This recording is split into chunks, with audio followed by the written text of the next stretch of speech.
Hi guys, I am ExactChaos and welcome to the 200th episode of the Rise of Cornoe. This is a Workers and Resources Soviet Republic series.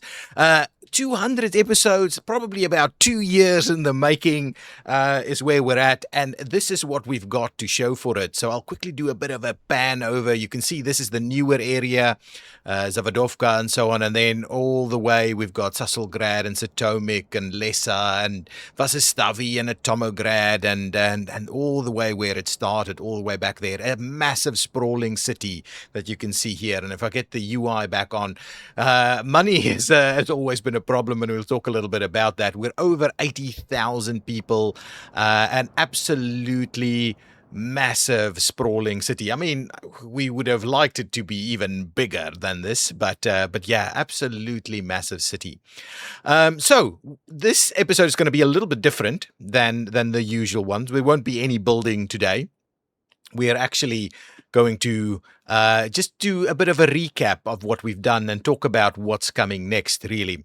So if I scroll over here to the lovely Corno Harbour, this is where it all started back in, many game years ago. I can't remember if we did a 1980 start or something like, so 45 or something years ago is where we started over here. So a lot of this was kind of pre-built before we started the series, and we started the series with it. Now, lovely little streets. We still have the gravel roads and everything where it started. A very kind of modest little town and city, and it's where the kind of narrative around kind of dealing with our borders, Novograd and the neighbors, where we initially had our Western tourists come over, and I guess they still are running. That's the same ship. Well, I think we might have replaced. Yeah, we might have replaced the ship once, but it still brings the tourists over here, and that's where our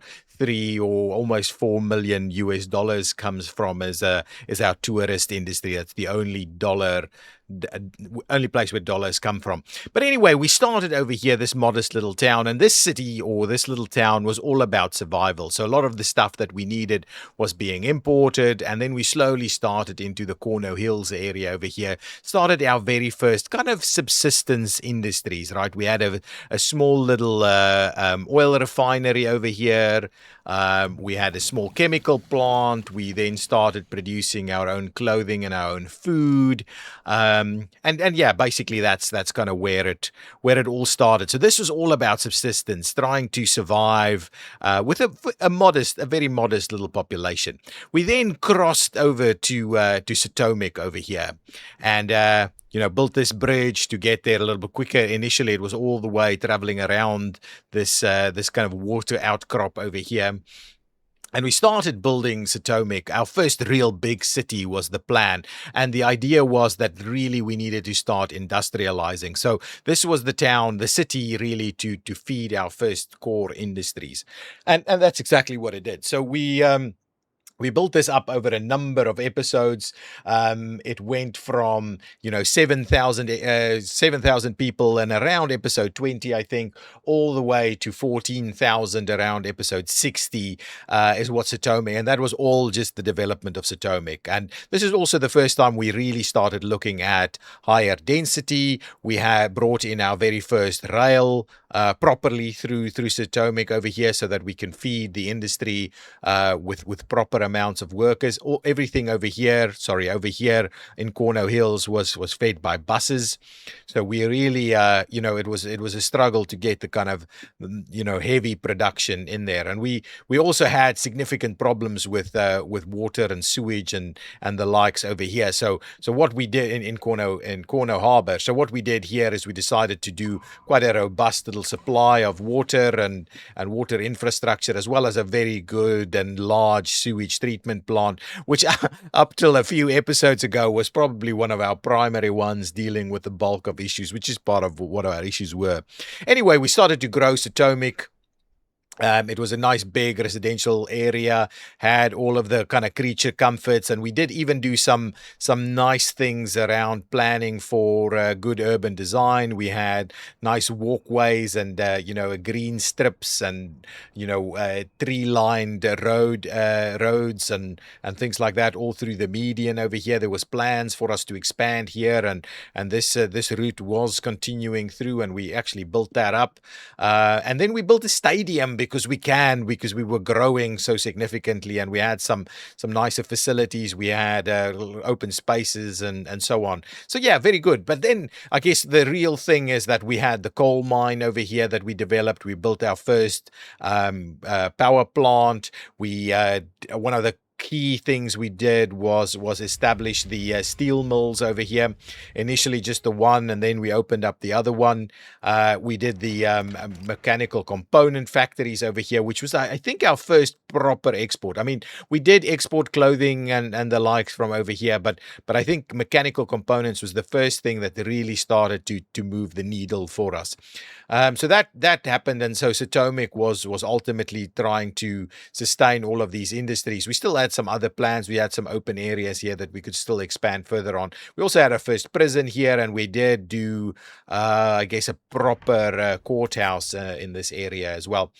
From Satomic, we then decided that we were importing way too much iron ore, and so we decided to expand towards Vasistavi here for two reasons, right? We wanted to do two things. We wanted to do our very own kind of vehicle and train production, because the cost of buying those vehicles was just a little bit too much for us at the time. We struggled with finances quite a few times over the years, and so Vasistavi was established to kind of serve this, but also to get our first iron ore mines up and running here in the Vasistavi range. And we built this up, and this actually worked really well to feed our steel industry with iron. So that was kind of the plan. We then subsequently continue at this stage. We were still exporting most of our waste products, and so we decided to do our very first waste management facility here in Vasistavi industrial area, and it was reasonably effective. But there's a few lessons that we've learned from this one. Is the fact that we need way more waste separation, way more areas to store, and way more incinerators to be running to burn up all the kind of the waste that's left over after separation. I mean, we never fully utilized all of the kind of recycling facilities, so you don't need that much of it.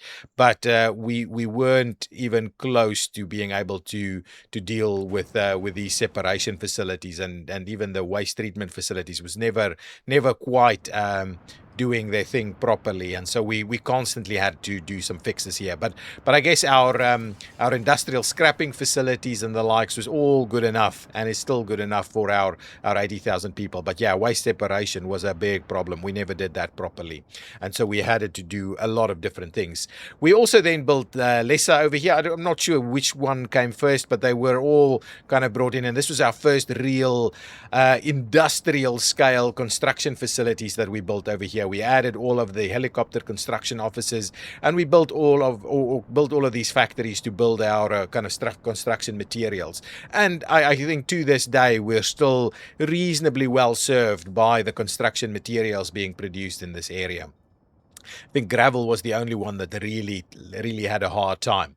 I think then we came across the kind of waterways over here, and I must say all throughout we maintained the waterways and tried to widen them, and kept our bridges at levels so that we can use these waterways for logistics and moving things on. And I guess we got bogged down into the logistics and all of the infrastructure. Well, obviously it's the stuff I enjoy a lot, but we got bogged down into that, and the narrative slowly kind of disappeared over the years of gameplay. But I guess the Satomic area was probably one of the last areas where we're still actively talking about, our narrative with our neighbors, and that kind of slowly just fizzled out. And you tell me in the comments down below whether you would like us to do more of a narrative if we play in the future, or whether you enjoyed the narrative at the start and you want to see that narrative progress a little bit more throughout, or are you just happy to see the infrastructure being built and the cities being planned and the logistics being managed. Anyway, we went to Sussel, developed a city here on this little island peninsula thing over here, Susselgrad, fairly high density yet again with its own train station. And the primary purpose for this was to kind of serve the Susselgrad refinery. We had these pump jacks for oil all over the show here, and we were maximizing our oil production, and then that was feeding into the single oil refinery. We did leave enough room for a second one, but we never actually got to it. But anyway, this was a very good industry for us to go into, because we started exporting bitumen and even fuel from this facility quite a bit. We then subsequently started the construction of our first large chemical plant, as well as a plastics facility here, because it was co-located with the oil which was needed to produce this. And I think this carried us for quite a while, but I guess we didn't quite keep pace with expanding it as necessary. And I think we fell into that trap quite a few times where we didn't quite keep that pace. Anyway, we expanded again further. We developed this Susselgrad Canal over here. This component of Susselgrad on the Susselgrad Canal was actually one of the later entries. I think we did the other side of the Susselgrad Canal first. But what we did do here again, we did the kind of the urban environment on this kind of waterfront and canal here with the revetments and the kind of the key walls and stuff over here, to try and see if this is a mod, to try and see if this actually works. And I thought it worked really reasonably well, but I think the one thing that we struggled with, I mean, it took quite some time to get it there, and it looks reasonably well, but it never really became a waterfront development as we would have liked it to be. Anyway, we expanded on this side. We then further filled in on this side, and the idea here was, I'll actually bring up the larger map ever so quickly. The idea here, as you can see, we've probably covered about 30% of the map, of the land area, maybe a bit more, maybe even 40% of the land area, because a lot of the map is water. Anyway, there was plans. We had lots of plans here to have our central hub, a central distribution hub in this area, where we wanted to run all of our logistics from, and we had plans for large tourism area over here. And I guess those were the big two plans. We still wanted to do aluminium in here. We still needed to do an airport. None of that stuff ever happened, and we were still busy trying to get our main infrastructure out to this border post over here. And as you can see, we still have the kind of the guidelines here for some of our larger infrastructure corridors to run to this tourism area around the hill. Basically, was kind of the plan for that. So anyway, I'll close this back down. So this was the plan. We still had a number of plans. I'll show this over here. Ooh, actually, it was over here where we had plans for our major distribution hub and our aluminum and another port that worked together with all of this. None of this came to fruition, and we're still busy working on all the infrastructure out here. We'll come back to this in a minute. So from here, we really started to identify we needed to produce a lot more electronics and electronic components and things like that. And so we expanded into this Lipkapol area where we brought forward, this is a bit of a forward distribution area, forward logistics area, lots of rail connectivity. This area itself worked reasonably well. So we did forward, concrete production and asphalt production over here to help the construction of these various areas go on. And then we decided to build this large kind of industrial area for electronic components with some quite a bit of expandability. So as you can see, only half of these things are actively working at the moment, and we never quite provided the plastics and chemicals required to get this into full steam. And that was kind of where we started the next big thing. Oh, I wanted to say we constantly had issues with coal production for a variety of reasons, predominantly the steel, but then we also had the risks for power, in this area due to the the bulk of stuff that we were using. So we started importing raw coal ore, and so we identified this area here for a few additional coal mines, which worked pretty well actually. And then we just conveyed it down to this area here. Is this not? Ooh, anyway, we're loading up as quickly as we can. Anyway, and so we are shipping coal ore to this facility here that processes it all and puts it back into our various facilities here, back into the production. Before we go further on into that peninsula over there, we then also developed along the way, we developed Atomograd 17. Because we were starting to have so many issues with power, we really needed to make the transition to nuclear. Way back in the early part of the series, we identified the hills over here next to Atomograd 17 as the source of our uranium. And so we then started to build the Atomograd 17 city here as a bit of a secretive. The name was a bit of a funny play on some of the secretive areas in the Soviet Union and things like that. So it was kind of a secretive site where uranium was discovered, and this was a city completely kind of built for managing that nuclear plant and the nuclear processing into nuclear fuel. And we got this up and running, and we have planned some significant electrical infrastructure to go into a variety of different directions to serve the future of this great Republic of Corno. But anyway, it is running, and at some point we decided to. I think we've got a lot of nuclear fuel stacked up here, right? So we can kind of run this thing almost forever. And so then we transitioned to the nuclear fuel exports. We have rail and all kinds of infrastructure over here to serve it. So these are workers come here by rail. And then we had another kind of issue with our waste production, and we needed to do more towards waste, especially the hazardous waste, right? So we decided to build this facility here next to Atomograd 17 again, so we can also, and we did have this kind of nuclear storage over here where we can put the nuclear waste. So it was kind of a waste, kind of a dirty waste area that we developed, and this I think worked reasonably well. We just unloaded the hazardous waste directly from rail into these facilities. They got processed and separated, and effectively the clean waste got burnt, and then the ash is stored over here to be kind of slowly dissipate over time. So that worked reasonably well, and it's a kind of a method we might use again in the future.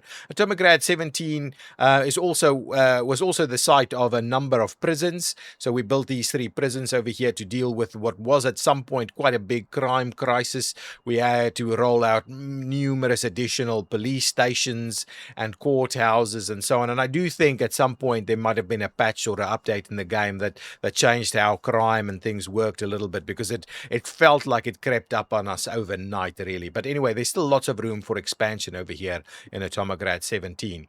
Going back over here to the Susselgrad refinery, one of the times when we started running into waste problems, we built additional waste separation in here because we had the gaps, and we already had the workers in this area to work on the refinery, and the train station and all the infrastructure was here. But there was the gaps, more notably. We started to just fill this in with some waste separation and a variety of refine or incinerators, right? We had the electrified incinerator the incinerator power plant, and just the normal one, because we couldn't afford it to back up due to it power not being able to get out somewhere. So anyway, and we did the kind of the mass of these dumps all over to try and manage the ash that was being produced over here. And also, of course, we continue to run into problems here, and so we laid out, just a few episodes ago, we laid out this massive new waste management facility over here to try and deal with that. And this time around, there was I think 5 or 6 waste separation facilities with each their own incinerator, so that we would potentially never need another one again. Famous last words. But anyway, that was kind of the plan, that we have this massive thing here with lots of train storage, so the trains could just kind of unload all the time. The plan was then, obviously, we wanted to really go and expand our industrial production, so that we can, export some good processed things, right? So things like vehicles and trains and things like that. That's where we get the biggest value, the biggest bang for our buck when we export. Oh, and I must say, back in Satomic days, we did build the dry dock over here, and this is. These hopper ships, we started building them here, and this is probably one of the first things we started exporting. We did use a few of them ourselves over here for the ore, but the bulk of this facility was just exporting them at about 5 million a pop. But yeah, quite a slow process due to a variety of reasons, notably the number of workers we had over here. So the idea was that Kombinat over here would be our new industrial kind of heartland, where we would be producing trains and vehicles and at kind of pace, with the city of Zavadovka supplying significant amount of workers to be able to feed this industrial engine, so that we can then export it. And there was plans we have the port over here, but some of the plans was to move these vehicles out to port here and export it via ship, so that we could do it in like good numbers at least. So, and I guess that's kind of where our expansion journey ended. We were still busy here in Zavadovka. We're still in the process of, getting Kombinat up and running. We needed to deal with a number of crises along the way, notably chemicals. We had so many water crises due to chemicals. And then electronics, our happiness crisis due to electronics not being available to the population, especially kind of a university level educated population like we have in Corno. So I guess that was a challenge for us throughout, and along the way we had numerous issues with the infrastructure, specifically the water and the sewage infrastructure, which we had to do a number of band-aid fixes along the way to get it there. And that's kind of still where we're at for the most part. Even just a few episodes ago, actually as much as last episode, I think we were still building new water infrastructure to serve the Susselgrad Canal in this area. Now, it was not smooth sailing to get to this point. There was so many crises, and we were on the brink. This republic was on the brink of disaster quite a few times, some very early on. I remember back in the Corno Harbour days, we had a pollution crisis. I think it was due to how we managed our sewage. We had a pollution crisis that saw our population drop from, let's quickly fly over here. I think we were not processing sewage. We didn't have this sewage treatment plant. We were just dumping it directly in here. And so immediately we started seeing a pollution crisis occurring. We went to the brink. We had about 3,500 people at the time, and it went down to 2,500. We lost about 1,000 people due to that pollution crisis. And there's been a number of other crises since, water shortages due to chemical production mainly was an issue over time. Waste was an issue over time. We had a number of near bankruptcies over the episodes. So yeah, we never really fully recovered from some of these things. We were constantly fixing. And I guess that was a theme throughout the series. A lot of fixes to try and get either our happiness back up, or our pollution down, or our water stable. Crime was a serious issue at some point, where happiness was just tanking due to crime, and we found that we had nowhere near enough police stations. We rolled out something like 10 extra police stations in one episode or 2 episodes, and to try and deal with that. And I guess we started getting that under control. So what?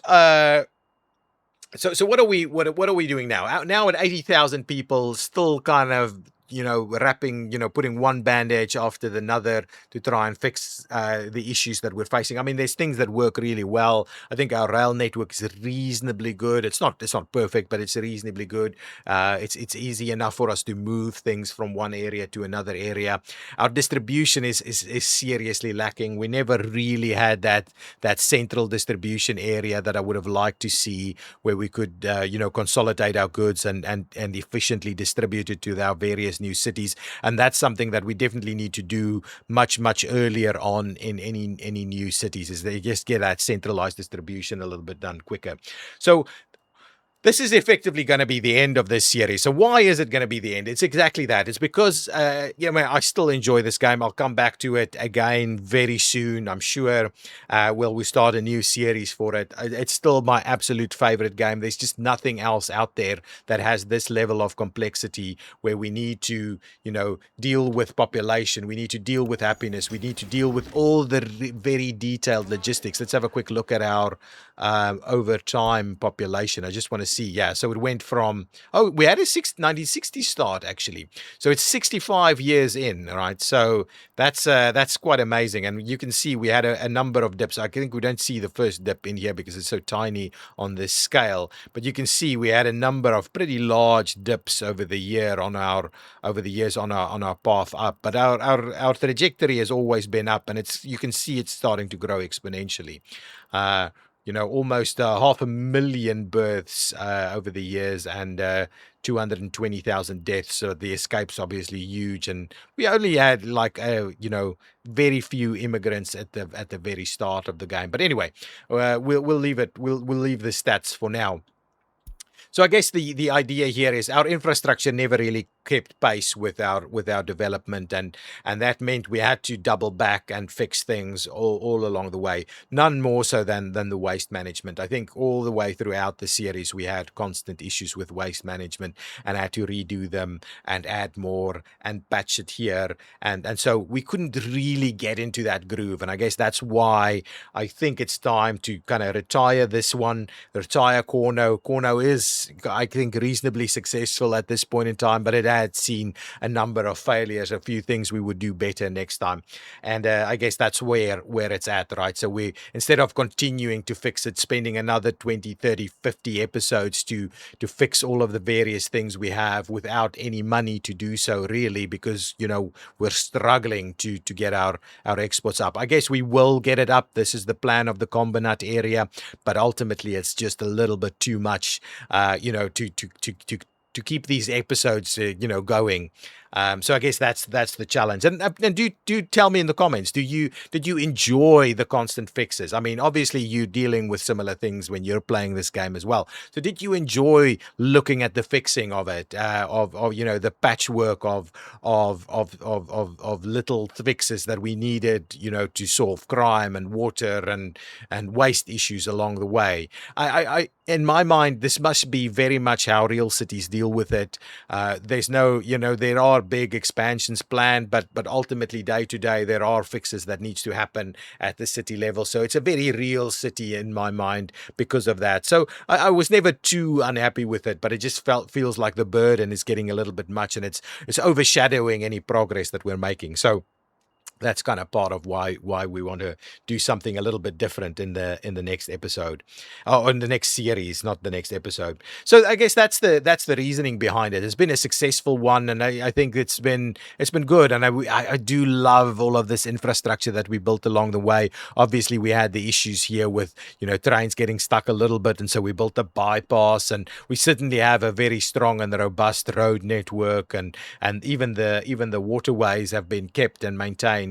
Never properly used it apart from maybe the coal route over here, but the plan was always to have things working through waterways as well. And we tried to keep everything fairly visually appeasing as well, like good urban design with trees and interesting areas, not a monotonous layout of skyscrapers all over. We try to keep a good balance of parks and facilities and all these kind of things. I must say we also had an issue with with reconstruction. At least once we really struggled to get keep the reconstruction going of all of our buildings, because we just didn't keep pace with what is required. So another lesson learned right over there.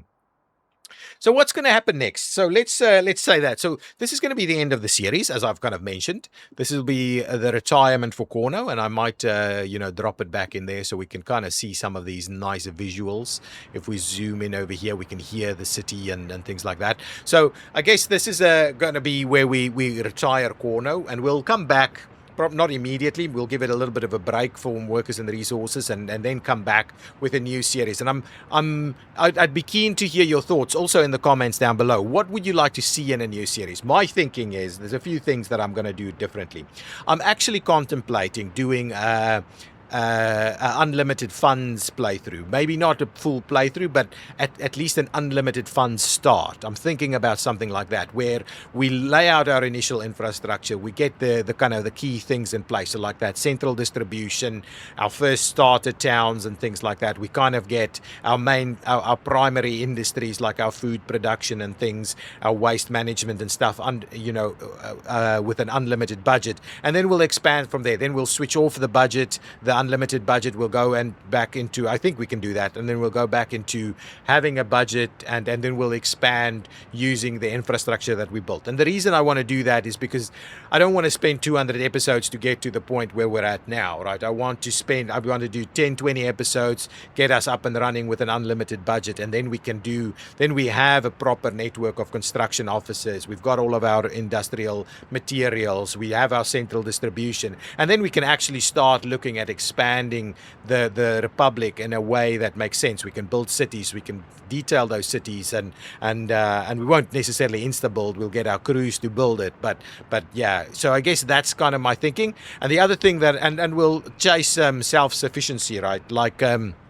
Like we've always done, we'll chase self-sufficiency with a narrative. Without a narrative, I'm still thinking about that. Probably some narrative, maybe just a light touch narrative. But again, tell me in the comments that you like the narrative, so we can consider that going forward. And the one thing I will also be switching off, I'll play with most things on, but I will switch off heating this time, because I think the 3 or 4 months every year where we're in the snow and everything slows down to a crawl is we've shown we can manage it. It's challenging, but we can manage it. But I guess it slows down your development quite a bit, because everything just grinds to a halt. And maybe we should have been more effective at snow plowing and things like that, but I do think it's quite a burden on the city to do that. And the other reason I'm not a big fan of the heating is it's quite restrictive in terms of how we can actually build cities. So if we look at, we once we roll out a heating plant or two. So if we go back to the UI, I think our heating plant is over here.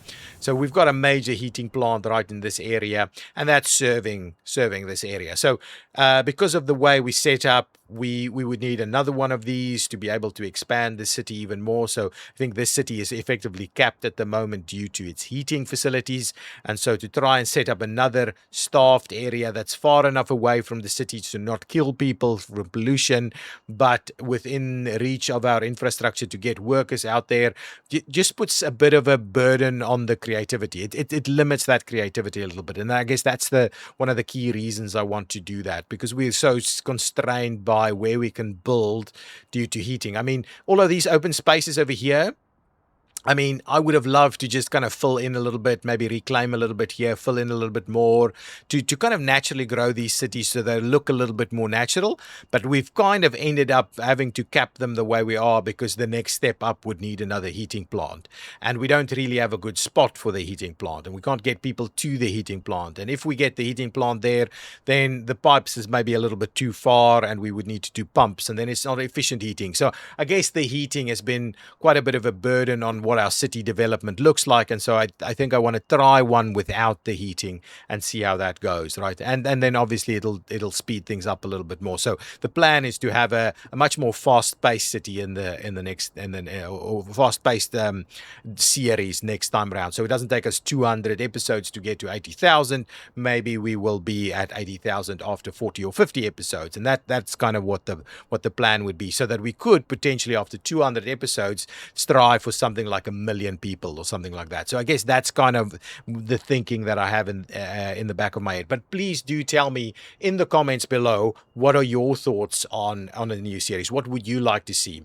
I do want to do proper, efficient industry layouts. I guess that's part of why maybe initially the unlimited funding will allow us to not do, you know, small areas that we want to expand, but we can do the nice big ones from the start. So if we go over here and look at you know, this waste management facility, for instance, if we could have built this one from the start, we wouldn't have had those problems. And I guess the plan would maybe be to look at doing things like this, so that those kind of niggly things that has constantly held us back will not hold us back in the next series. So I guess that's kind of my thinking there. So guys, I will leave it there. That has been the recap, 200 episodes in. I want to thank you all for watching. I've enjoyed playing. I hope you've enjoyed watching.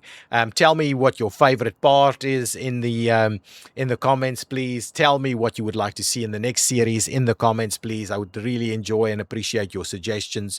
And yeah, that will be the end of this series. So thank you so much for watching. I will see you in the next episode. And if you haven't done so already, please subscribe to this channel. Bye-bye.